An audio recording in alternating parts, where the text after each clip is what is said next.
Я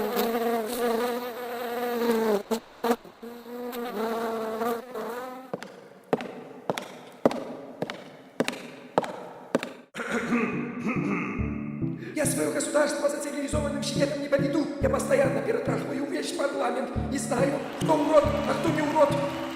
Да, последние выборы мы сфальсифицировали. Мы в землянки пойдем. Не позволим нас наклонять. Я на коленях готовый ползти в Россию. Скорена был мне только Беларусь, он жил в Питере. Я вырос на стихах Василия Быкова. На белорусском нельзя ничего выразить великого. Белорусский язык бедный язык, а здоровый дурак опасен для общества. Я никому ничего не должен. Это вы должны государству и мне, как представителю этого государства. Надо раздеваться и работать. Мне кажется, что нефть у нас все-таки есть. А если есть нефть, то не может быть, чтобы не прорвало газом. У каждого белоруса на столе будут нормальные человеческие яйца. 500 долларов в будущем году средняя зарплата. Зачем ты на ночь жрешь картошку с мясом? Водка, хлеб, сигареты. Без этого люди не проживут. Я лично сама на 57 килограмм вытащил. Все на лыжах у трусах бегут, и я бегу. Чтобы понять, как я сплю, со мной надо спать. Лучше быть диктатором, чем голубым. Мы расширим это узкое место и повысим рождаемость. Первый ребенок это ваш, второй тоже ваш, третий ребенок это мой и чуть-чуть ваш. На 100% пятый, следующий это мой. Я атеист, но я православный атеист. Я очень хочу, чтобы Бог был. Господь ударил нас по голове и сказал: не шалите, жить надо посредством. Вы просили дождь, я дал вам дождь. Только взялся за яйца, как сразу молоко пропало.